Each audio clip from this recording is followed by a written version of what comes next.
Hey guys, this is Malunis, coming at you with a quick review of Shodo, Kamen Rider 01, AI 08. Shodo! Corey already reviewed AI 09, and I figured, why not? I'll give myself a review with Kamen Rider 01, AI 08. Now, just like AI 05, you could argue that this is basically a Geowave featuring 01. But the ones that we do get for 01 are pretty fascinating. First up, Ikazuchi. Now, this is a character who debuted a long while back, and if you weren't reading the blog, it would just seem like a delayed release, but the blog provided some fascinating insight into the way things work at Bandai, because Ikazuchi, according to Mr. G on the Candy Toy blog, was a character he wasn't aware of until it debuted. And as I recall, his post about it basically amounted to saying, hey, wasn't that a cool thing? Wasn't that a surprise? It was a surprise to me too, so it's going to be a while, sorry. And it was a while, but it did kind of give us an idea of how long it takes for something to be made after Bandai has been made aware of it. So, I don't know, I guess use that for reference when waiting for things from 01 in Saber. Anyway, Ikazuchi. He uses the bloodstock body, so as they did with 001, they basically took this body, added new thighs, which also included the straps that these Mitsubo Jinrai folk are known for, and added swappable hands. The one thing that was kind of curious, that I was kind of curious about going into this, was what color they would use for the body. Because, you know, the show uses a red suit. But if you recall, when Bloodstock was released, basically it leaned a little bit more towards a purple color. And if you look at concept art for Ikazuchi, he also had that color. But the show suit doesn't. My assumption is that the concept art is based on Bloodstock's concept art, which did not quite turn out that way in the physical suit. So basically, the Ikazuchi figure is more accurate to the suit than the concept art, which is a good thing. It's a very good thing. Included with Ikazuchi is his swords, which is something we would later get with the Dodo Magia in the last wave. Except here, they are different molds, because the ones that come with the Dodo Magia have a peg on them, the peg onto the back. These don't. I would say that this is probably my favorite figure, second favorite. I just realized what's coming up next. So let's talk about what comes next. The Humagear. Technically, you could say this is the 4th generation Humagear, if you're a guy like me, but it's what you would consider like the standard Humagear, the one you're seeing throughout the show. And it looks very well made. It is, as you'd expect, the Trilobite Magia minus all the cables running down the limbs, and also much more white. The head sculpt is so well done. It's such a good design that facial recognition on the phone can actually recognize it as a face. I think that's a mark of a good sculpt. Now, the thing that this thing has going for it, you might not think of this as a big deal, but the fact that it's one figure in a box and still comes with 2 pairs of hands is actually really impressive to me. Because we've had things like Ride Plus in Geo, where I always come back to that one, but it was 4 figures and then a single set of hands for a decade. It shows how far we've come when we can just be like, yeah, let's just include an extra set of hands in the box. And yeah, I really appreciate that, mainly because the Humagear works best with the open hands. Like, you're not that often going to have it holding anything. It's not really made for fighting, so having it with fists is a little bit weird. It works best this way. Also, I must say that this is almost adorable to me, like this figure. It's not really an enemy character. unless you give it the red eyes, which you can do, but I did not, because I consider this Soto's first civilian character. The Humagear is always just on its own, sometimes in a silly pose, just in front of my computer monitor. Like, it's a great little desk toy. Now, let's move on to the Geo content. There is a lot of it. More than half of this wave. The first one is, Kamen Rider Barlckxs. That is the main villain of the Geo Summer movie. He is very well painted. Like, all the important stuff that you'd want painted. Well, most of the important stuff.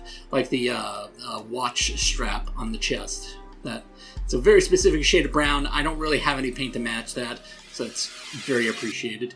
The sticker that they use that I'm not so fond of is for the, like, hook part of that watch strap. It's like a gold sticker that has to fold around a bunch of rounded edges. Not a fan of it, not a fan. But apart from that, generally Barlckxs is just a really good design. Really good sculpt. And one thing that I think is kind of interesting about these as Geo figures, I never really noticed this with the other ones that have been released in 01, but the ride watch holders on their hands, or on their forearms rather, those have a sticker for the strap. I'm pretty sure that's unique for 01, because, usually those, I think, were painted? I'm not sure. Oh well, it doesn't matter. What matters is that this guy comes with his sword. It looks fine. We'll get to it. But the thing that they included, in addition to Barlckxs, is the biggest talking point of this wave, I think. Which is what they refer to as Barlckxs' clear blue version. Now, when he uses it's a very specific combination of the Kamen Rider J ride watch, which makes him a giant, and the Bio Rider ride watch, which is what makes him clear blue. It just makes him into a big water giant.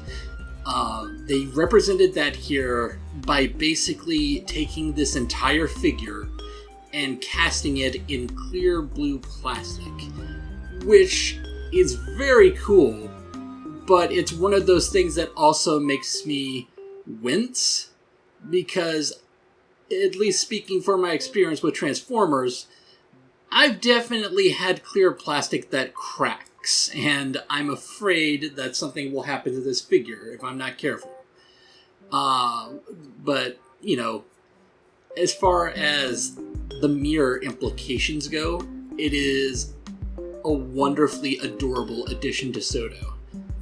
And it doesn't end there. It also comes with a clear blue version of Barlckxs' sword with a sticker if you really wanted to give him that Black RX kind of look. Now, I was a little bit confused by this because I just assumed, they did that because that's how it looked in the movie. No, not so. The sword actually looks very different in the movie because it has more of a proper sword blade, while this one is a lot more like Black RX, with a kind of rounded out, thin blade. What they did was give you two different swords that aren't really accurate to the movie. You need to do a little bit of paint work to make it at least silver. You might also need to do a little bit of blade work to make it a little bit more pointed at the end. But regardless, they gave you a clear blue one with a sticker, I'm guessing, to make it more like Black RX, which I can appreciate. And also the other big thing that's included with this, which is delightful, is the Heisei sign that Barlckxs is holding. Like, if you haven't seen the movie, it's just a big celebration of the Heisei era, and all the riders do a rider kick at him. He holds up this square force field, and then they all rider kick through it and form the symbols for Heisei, and then he just holds the sign to his side in shock, just presenting the sign. And it's basically just supposed to be this big meme relating to the Prime Minister of Japan showing off the name of the Reiwa era. It is so absurd, and I'm glad that they included it, especially because AI05 included the other half of that finisher, which is all the show titles flying behind the riders as they kick. I love Sodo for this kind of stuff. And lastly, we have Zamonas, which is the last guy of the Quartzers from the Geo Summer movie. Yes, he is based on the Amazons designs. And he looks very good. He definitely has a lot of paint. He's probably missing a few paint apps that they could have used. Like, probably could have used a little bit of gunmetal silver for some parts. And I feel like the coat is just not... It feels a little bit weird the way it's attached. It doesn't feel as solid as Zonjis's cloak, for example.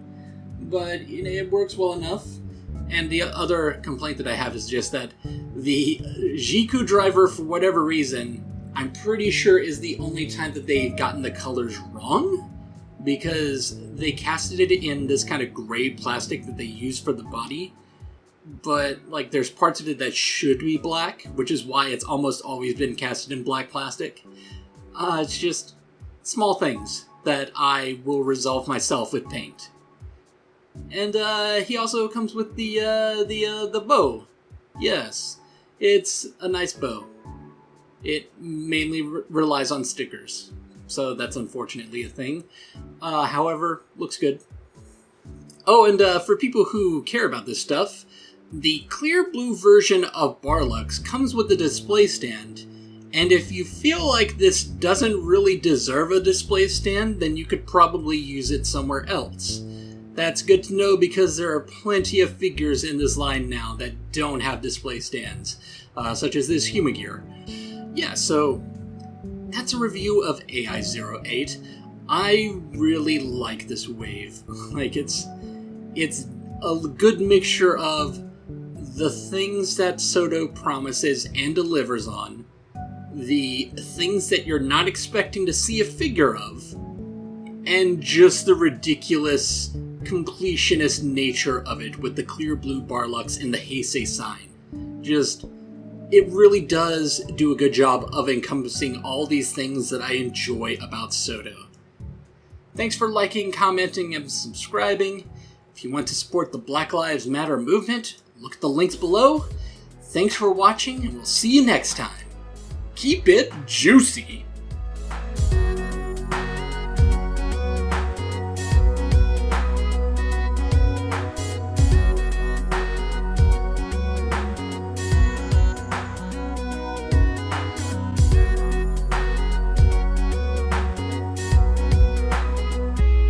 Keep it juicy. Keep it juicy. Keep it juicy. Keep it juicy.